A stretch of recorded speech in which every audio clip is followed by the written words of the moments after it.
DCEU is over and the DCU is coming soon. So it's time to stop and rank every DCEU project from the worst to the best one last time.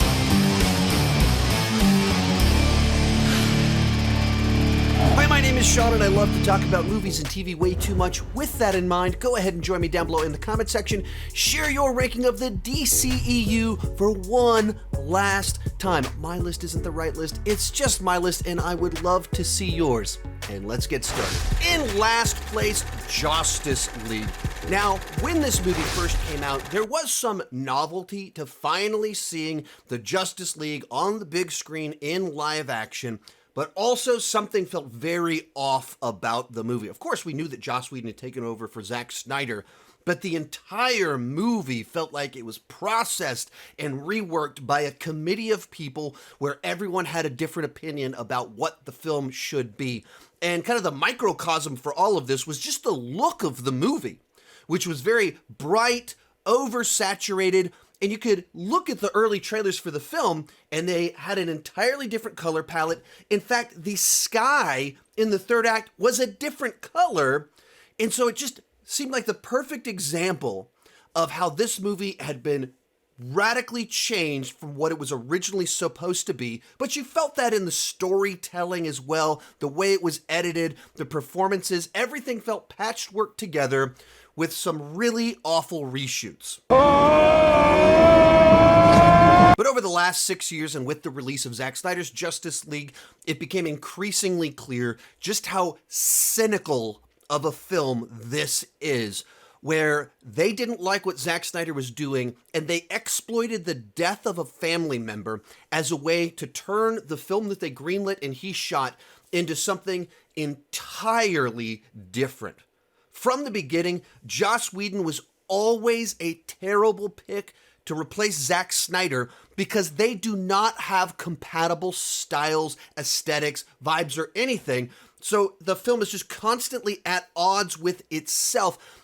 Whedon even used different cameras to shoot his movie rather than the existing Snyder footage, so they just have an entirely different vibe when you get to his bad reshoots, and it throws in humor that's not compatible with the tone of Snyder's movie. He said that you were the thirstiest young woman he ever met. Hungriest. And I thought my jokes were bad. This just feels like the Cliff Notes version of a better movie that kind of rushes through the plot points, throws a bunch of jokes in there. It's the cinematic equivalent of putting bunny ears on the Mona Lisa and then cropping it so it fits on Instagram and putting a smile on her face to make it more upbeat. This is a cinematic abomination to me, and I think it's wrong that they would release a film like this. Number 16, Suicide Squad, the David Ayer film. Actually, excuse me, Oscar-winning Suicide Squad. And the Oscar goes to, for Suicide Squad, Alessandro Bertolazzi, Giorgio Gregorini, and Christopher Nelson. You did it! Congratulations! Now, I respect that right out of the gate, the WB wanted to take more risks, tell darker stories, and take chances on smaller characters. And when it comes to this movie, there's some great casting here. In particular, Margot Robbie as Harley Quinn. Now, today, Margot Robbie is like top actress, just led Barbie. But back when she was cast, she was just kind of that breakout star from The Wolf of Wall Street, and they found her, and obviously it was just amazing casting, but a lot of the casting in this movie is really, really good. The actual story itself and storytelling are shockingly bad, and much like with the case of Justice League, it's because of the Warner Brothers executives screwing around with a movie. They greenlit something, they got cold feet, and they changed it. This one is less offensive to me because David Ayer was still involved with what was going on, and they weren't exploiting an actual tragedy, but it's not much better than that. Big one is like Suicide Squad. That shit broke me. Hollywood, I tell people, is like watching someone you love get by someone you hate. According to reports, David Ayer only had 6 weeks to write the script, but things seemed to go nice and smoothly during principal photography. He was feeling good about the movie, and then early 2016 happened. Batman v Superman didn't get the reception that they were hoping for, and Deadpool opened. We're going to turn David Ayer's dark, soulful movie into a comedy now. Ever since the announcement of Zack Snyder's Justice League, David Ayer has been very vocal about the fact that the movie they released is not the movie that he wrote. To the extent that he said that his movie had none of the rock songs, classic rock, that is used so prominently in the movie that was released. His was an entirely soundtrack. Joker was more prominent. Pretty much everything about the movie was totally different in the released film versus what he actually wrote. So we end up with this movie where the first 25 minutes is just exposition with Amanda Waller telling us who characters are while there's flashbacks and a rock song playing. The first action sequence isn't until an hour into the movie. It gets cyclical. There's multiple times that Amanda Waller is taken captive, multiple helicopter crashes. It just keeps repeating plot beats and then has this very lackluster whimper of an ending. And apparently all of this is due to reshoots and the entire movie being reworked. Supposedly they even had the trailer company come in and recut the movie to be more like the trailers. This is just not how you make a movie, and I would love to see the Ayer cut released.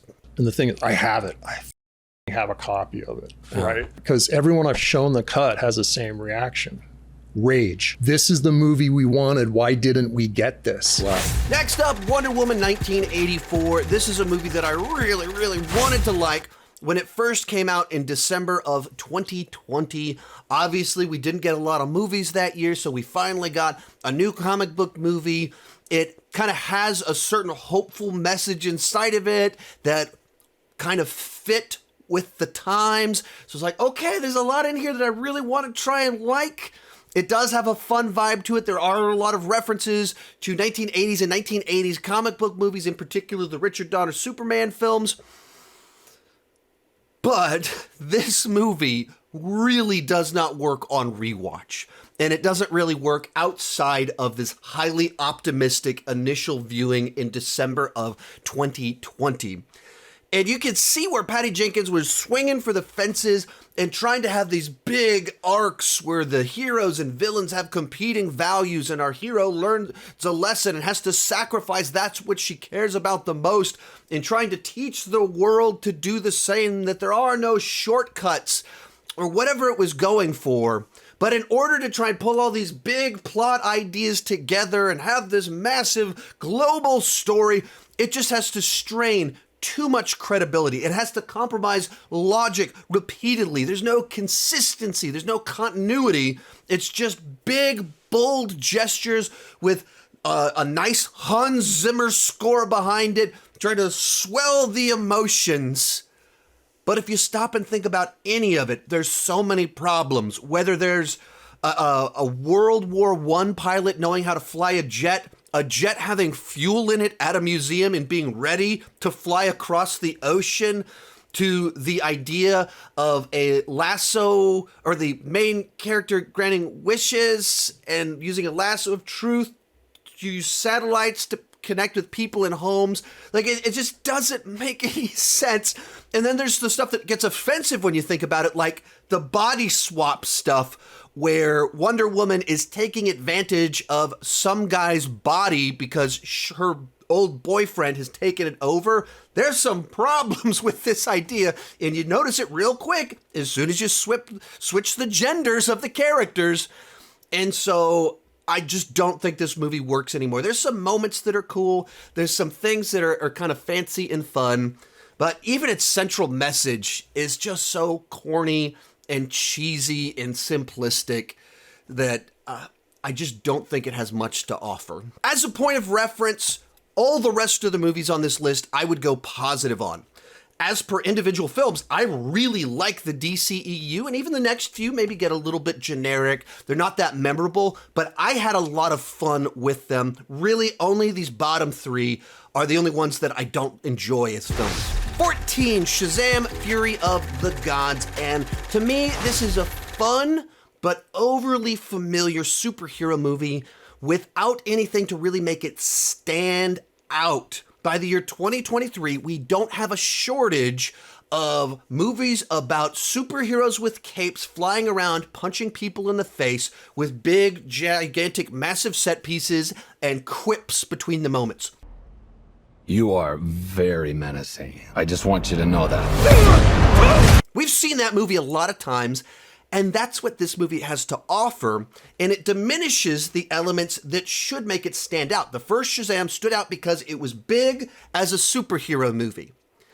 And in this movie, because Billy aged up a little bit, they mature him a little bit, so the thing that made it stand out, the immaturity, the child superhero, just isn't as prominent in the film. And they kind of replaced that with the Shazam family, where all of those people gain powers, and that's underutilized. So you're left with a movie that doesn't have its distinctives and just has bigger, more grandiose set pieces, but we already have those in other movies, so it doesn't have a place to stand out. Now, I had fun with it. I think the villains here are probably better than in the first movie. I like the building out of the lore, but it's just not memorable. I just threw a truck at a dragon. I love my life. Next up, Black Adam. And to be perfectly clear, I really enjoy this film. It might be placed very low on the list, but that should just tell you how much I enjoy most of these movies as individual films. DCEU as a shared universe continuity, total mess. Individual projects, I actually really enjoy most of them. And when it comes to this one, it feels kind of like a superhero B movie where it's short compared to a lot of the movies on this list. It's straightforward, it's action focused, it's filled with jokes. It really wants to entertain, and I think it does. I had a blast when I first saw it in the theater with my son. I've rewatched it at home a couple times, and it delivered the experience that I wanted, but it does have the same problem as Shazam! Fury of the Gods of being generic and forgettable. I had fun watching it, but trying to remember who the bad guy was, what happened in the third act, it kind of leaves your mind because it's just another movie about a flying superhero in a cape punching a bad guy in the face while big, gigantic set pieces happen. A lot of people have criticized this one for feeling like a comic book movie that should have come out 10 or 15 years ago. Pretty fair observation because this movie has been in development with The Rock in the lead since The Rock had hair. Here I am! And while I think that is a fair observation, it does feel like a comic book movie from a different era. I actually like the change of pace where not every superhero movie needs to be complex or deconstruction or amazing character study. It's okay to just have crowd-pleasing movies. Now, it's not high on this list, but that doesn't mean I didn't have fun with it. And one of the things that probably holds this movie back the most for me is just how bad of a taste it puts in your mouth that this movie put Henry Cavill in it, teased him returning. They told us he was coming back in this movie, and then it didn't happen. But I never gave up hope, and it's amazing to be here now talking about it again. With this, it meant so much to me, and I thought I never gave up hope, and it was always there. I was just waiting for the time to come back. Excellent. Number 12, Blue Beetle. This is an interesting one for me because on the one hand, it has several elements about it that really give it a unique spot in the superhero genre.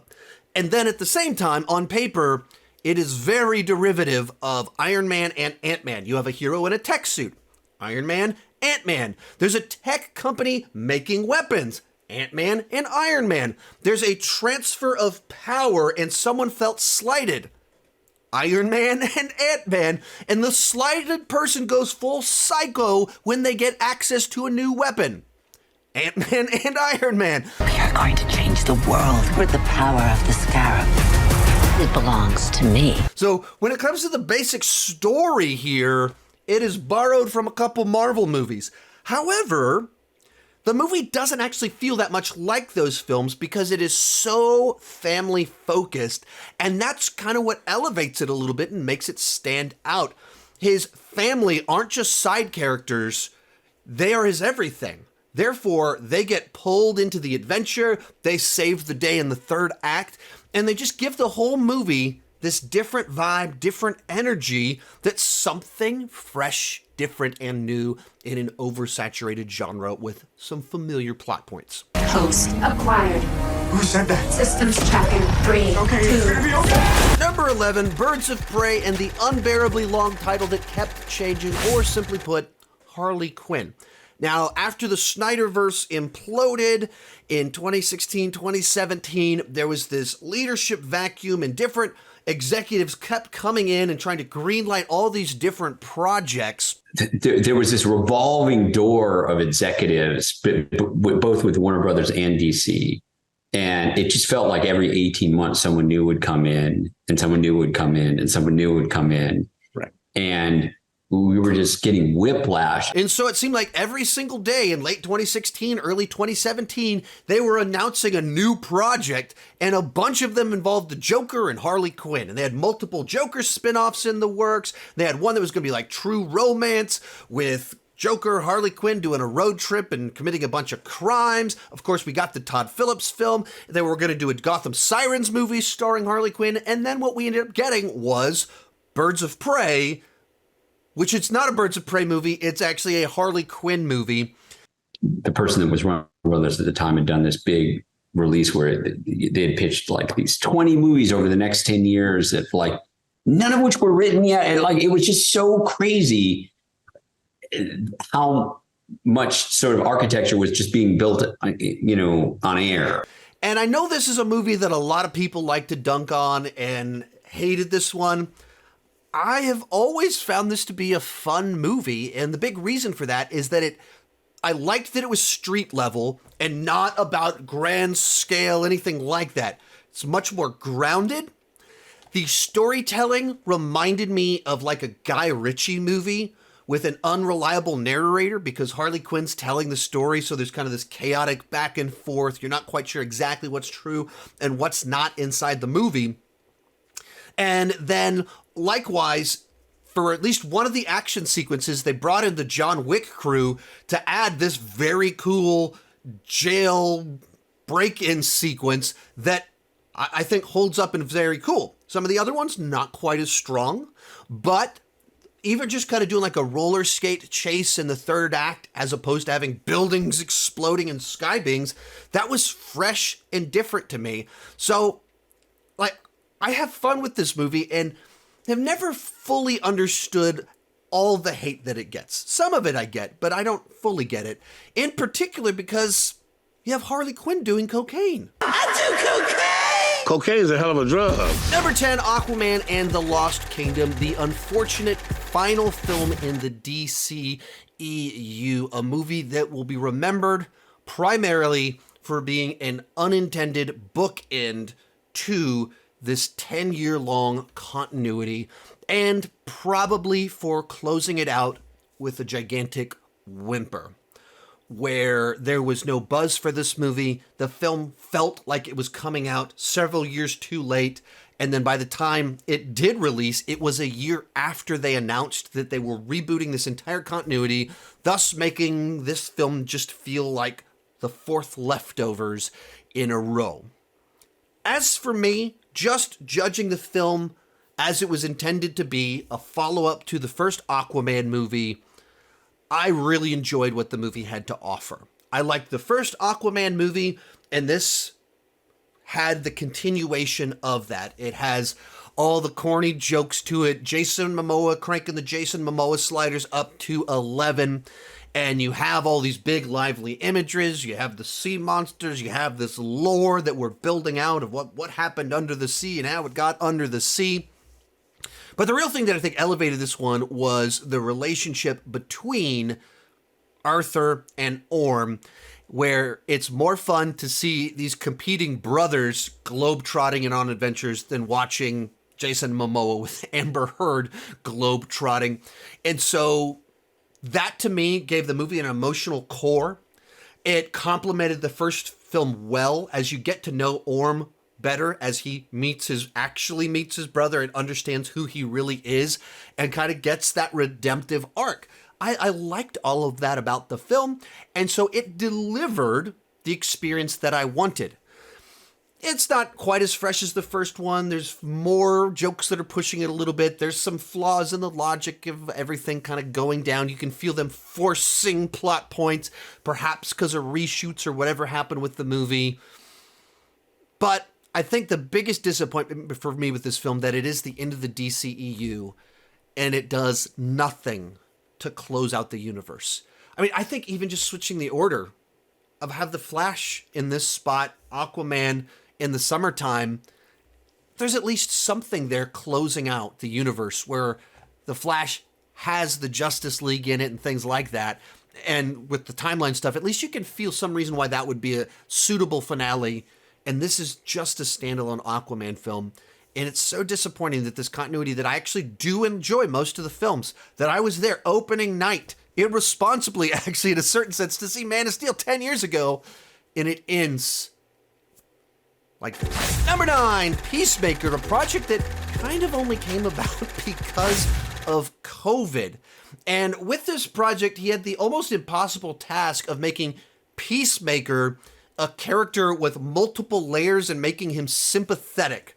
But that's kind of what James Gunn is a master of doing, taking very unlikely heroes, characters the audience is actively rooting against, in particular after the Suicide Squad, and making them broken characters where you understand why they are the way they are.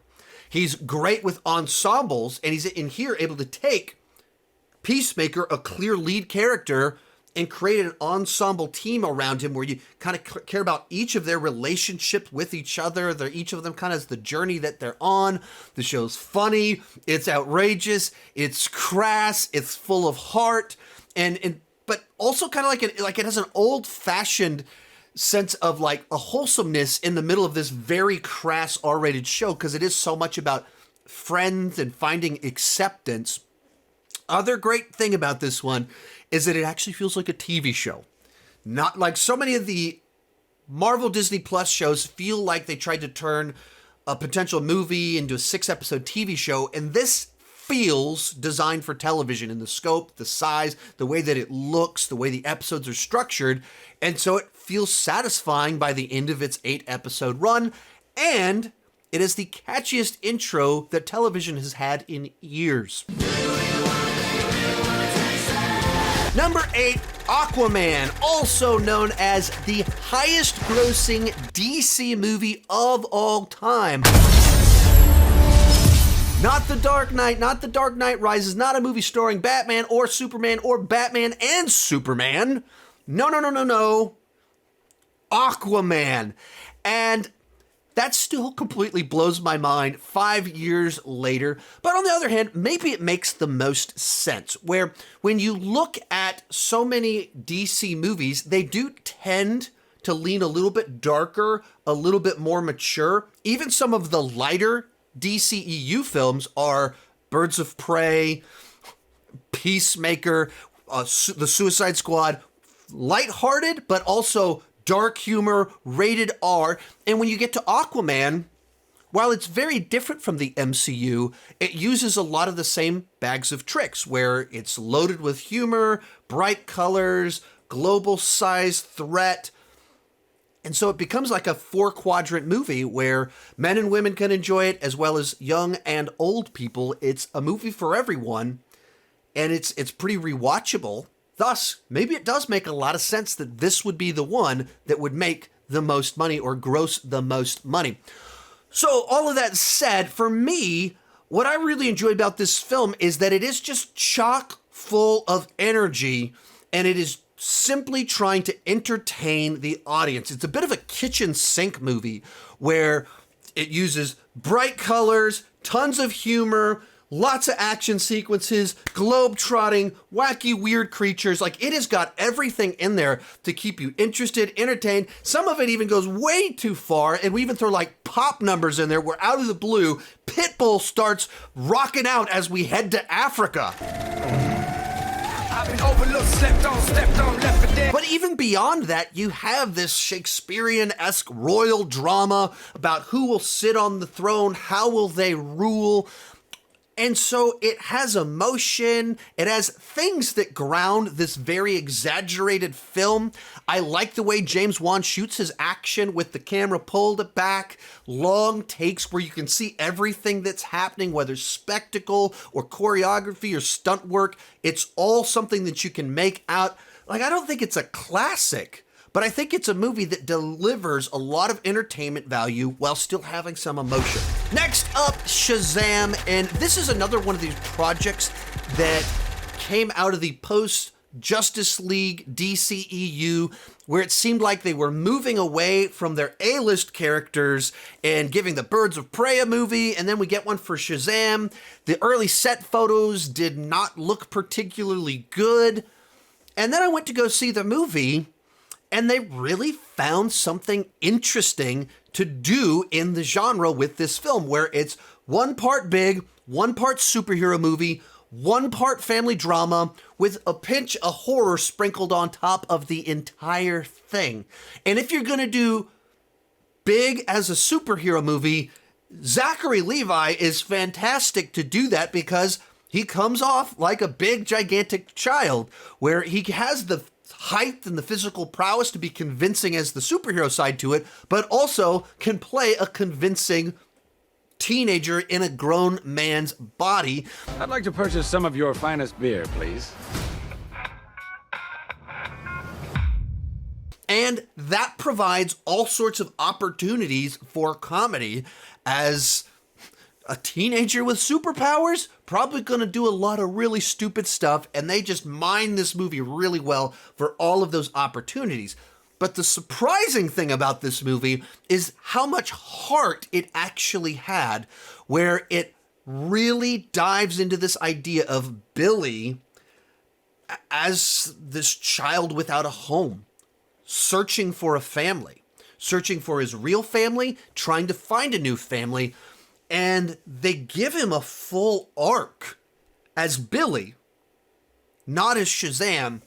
And that just makes it a lot more poignant than you're expecting it to be, and almost some tear-inducing moments in it. And it makes for a really good third act as you get the Shazam family. So for me, this is one of the biggest surprises, if not the biggest surprise in the entire DCEU. Number 6, Batman v Superman. And this is a movie that Warner Brothers had been trying to make for over a decade before this movie came out. In the early zeros, it almost happened with Wolfgang Peterson directing the film. And even David Goyer, the person that went on to write this version of the film, discussed it 10 years before this movie came out. Were you aware of the rumors about the Superman versus Batman project? They've been trying to revive the Superman and the Batman franchise for years. Kind of in despair, they said, well, let's do it this combo movie, sort of like what Universal had done with Frankenstein and the Wolfman. Let's just throw them all into the same movie. And even in the movie I Am Legend, if you look in the background, they have a Batman Superman logo up on a billboard from the pre-apocalyptic world that's just kind of lingering in the city. And as they were discussing Man of Steel 2 options, they just started to drift in this direction. It was pretty early in the process that we were like going to bring Batman into the movie. Once you say that out loud, like we should have Batman in the movie, it's hard to put that back in that toothpaste back in the tube, you know? Because like they're like, well, we should have a cooler guy than Batman, and then that doesn't exist. And the funniest irony of all, in that interview 10 years before this movie came out, where Goyer was talking about making a Batman v Superman movie, this is what he said about it. the problem with that is by making that movie, you're basically admitting that you've exhausted all possibilities with the franchise. Now, historically, if you have followed my past DCEU rankings, this movie has always kind of been lower on the list. For the obvious reasons that it is a movie that does have some pretty glaring, obvious flaws to it. The plot line is overly convoluted. Lex Luthor's plan This is so complicated and ridiculous to try and move all these pieces around. And it's a movie that feels like it has too many goals because it wants to be Man of Steel 2. It's setting up a conflict with Batman v Superman. We're doing the death of Superman, and it's a Justice League setup movie.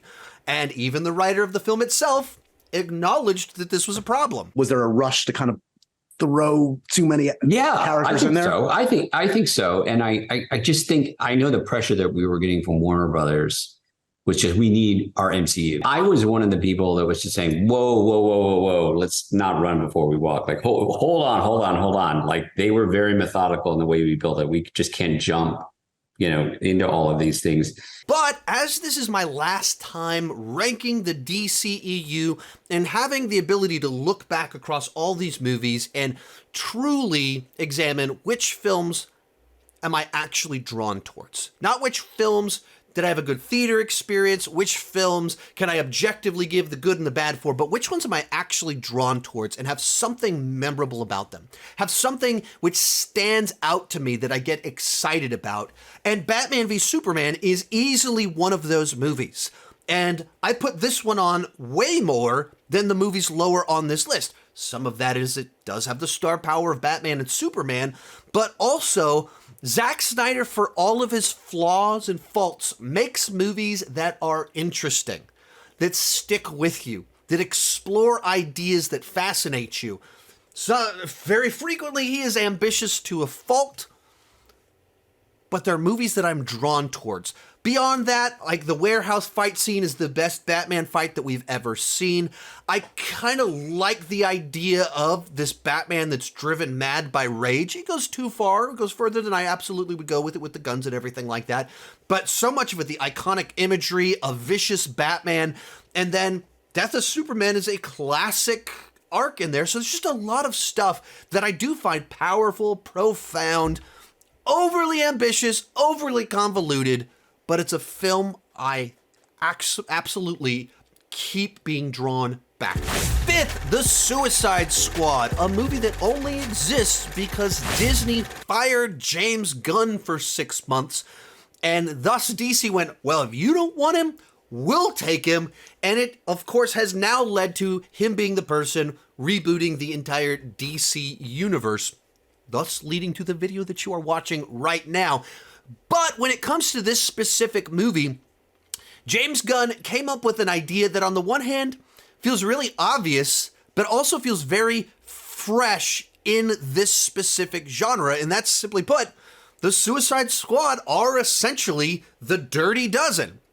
So why don't we just make the Dirty Dozen inside of the DC continuity, but with that James Gunn flavor to it? And by doing that, you're able to get all of the excitement, the action, the big set pieces that you expect from a comic book movie, but all of it is done with a very different vibe to it, where, movies lower on this list, Black Adam, Shazam, Fury of the Gods, those are just more movies with superheroes with capes flying through big cities, punching other CGI characters in the face. And this stands out because it's kind of a war movie, but with a very distinct flavor to it. The thing that James Gunn is so good at is taking these broken characters, weird characters that shouldn't be relatable, and he finds the humanity in them, whether it's a girl that can control rats, or a big dumb shark that's lonely, or the goofiest of them all, Polka Dot Man, who shoots polka dots out of his face, and they find a way to pay off their emotional journey where goofy Polka Dot Man, who's always thought of himself as a monster and is so deeply wounded by his mother that he just feels rejected, and they turn that into this arc where him saying, I'm a superhero, has so much emotional weight to it because it's a character arc.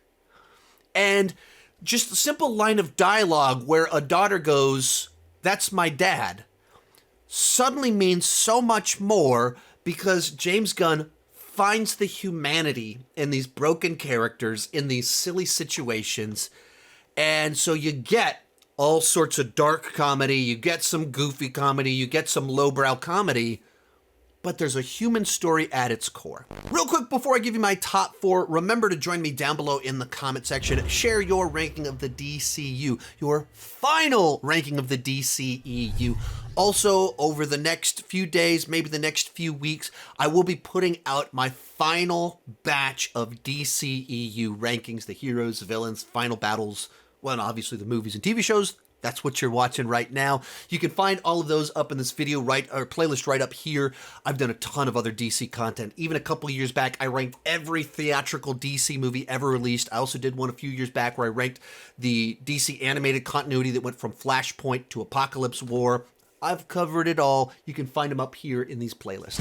4th place, The Flash. And once again, this is a DC movie that had been in development for a very long time. They'd wanted a Flash movie for nearly 20 years at the point in time that this movie came out. In fact, David Goyer, who's made many appearances in this video already, was going to do The Flash over 15 years ago. Did they approach you about The Flash? After Batman Begins, they'd obviously had a good experience on that. And so they came to me and said, any DC character you want.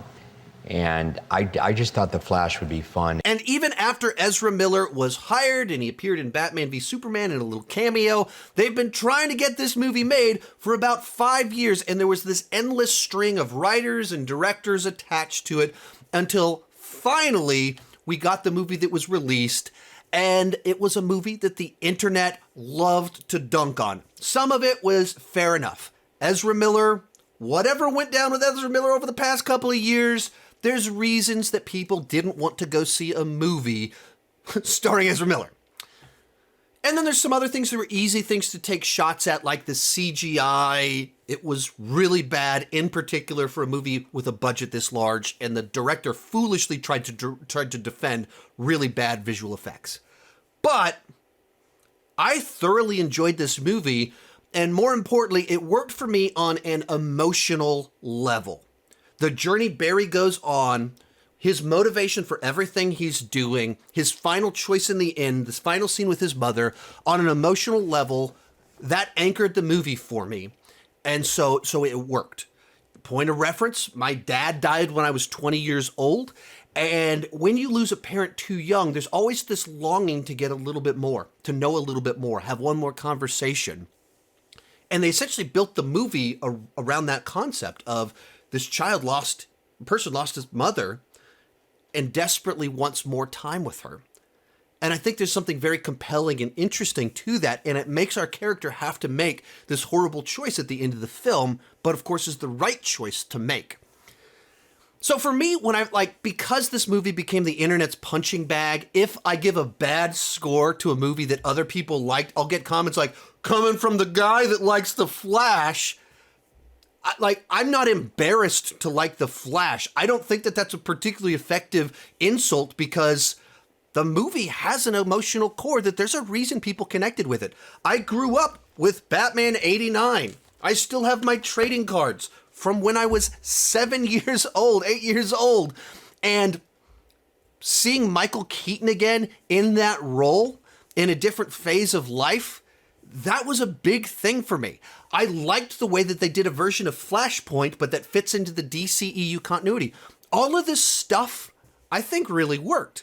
It has its faults. I understand why a lot of other people wouldn't connect with it on an emotional level the way that I did, but it worked for me. Even the humor made me laugh. So I think this is easily one of the best films in the DCEU. In 3rd place, Wonder Woman, and yet another DC character that Warner Brothers had been trying to bring to the big screen for a very long time. In fact, they even kind of brought it up to David Goyer at the same time they were trying to get him to do The Flash.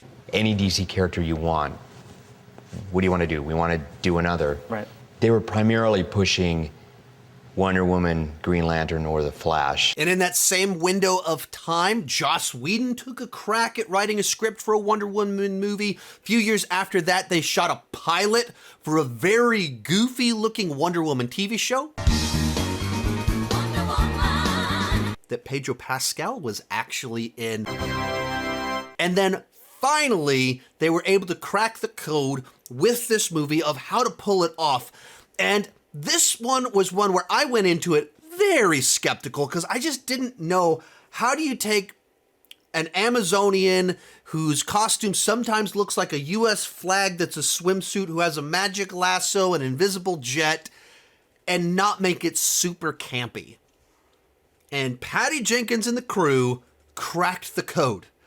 And they found a way to ground this character and make her strong, confident, but also very feminine.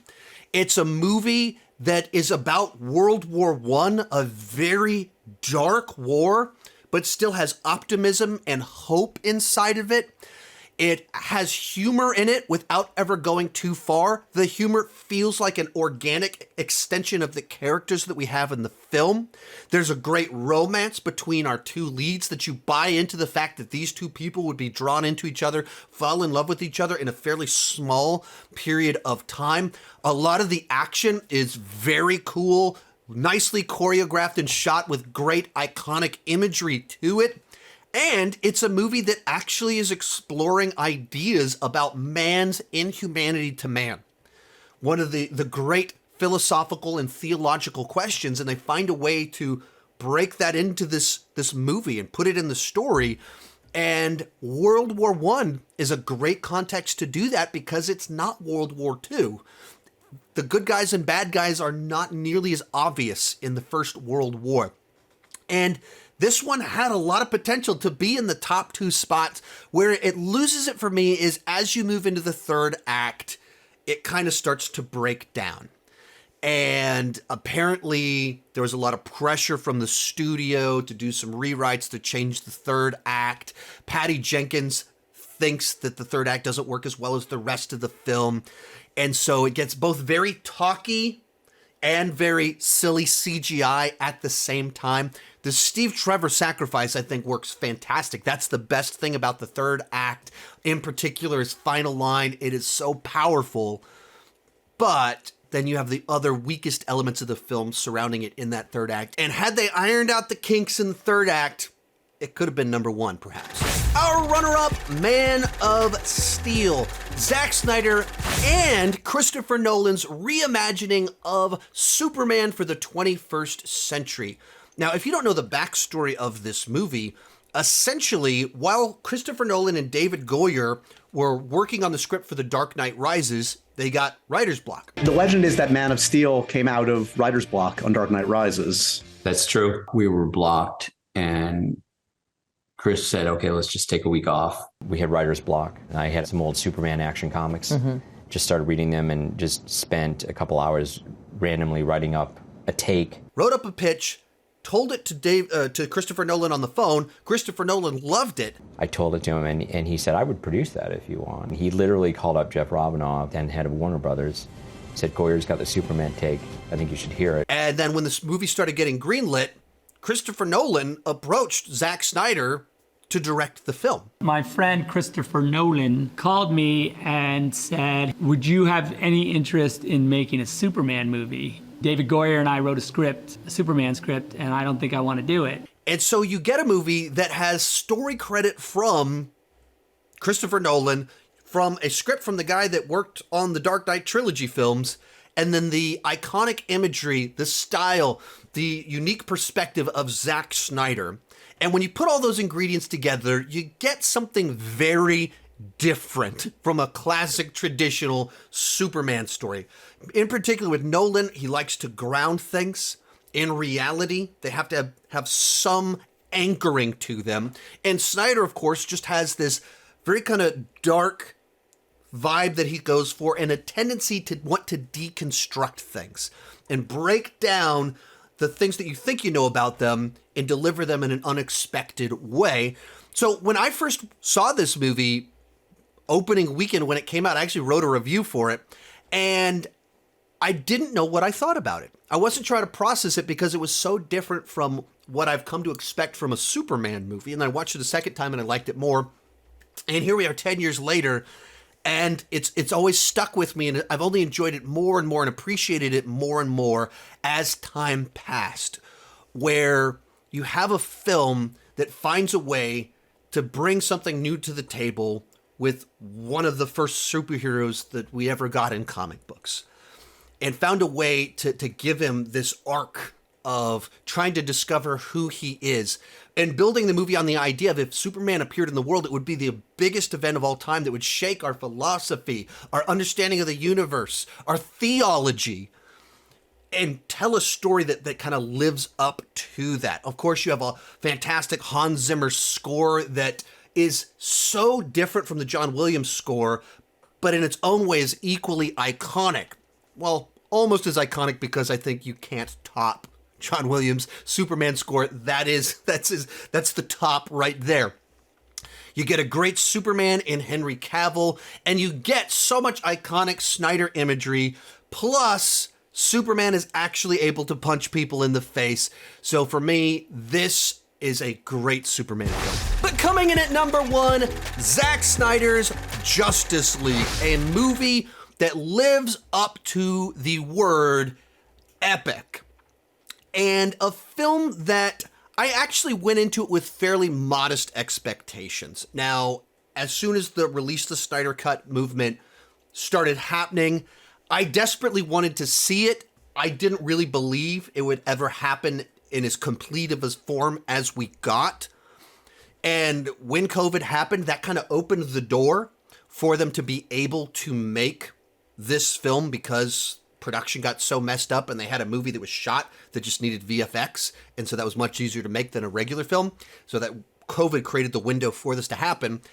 And by the time I was sitting down to watch it, I was essentially expecting another Batman v Superman, an ambitious but deeply flawed film, a movie that would be overstuffed, overly convoluted and messy, and have a lot of things I loved, but be seriously flawed. And I sat there and watched it late at night. It was up until like 2 a.m, because it's like 4 hours long, and could not believe how good it actually turned out to be. You did it. You crazy son of a bitch, you did. Every single change that Joss Whedon and the Warner Brothers executives made the film worse. They did not do a single thing to improve any elements of this film.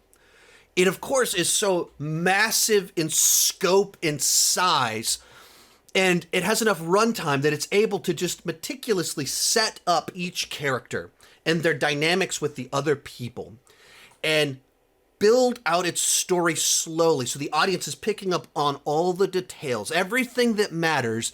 So as you pull into the scenes where the big reveals happen, the audience is able to pull it together with the characters. You realize what's happening.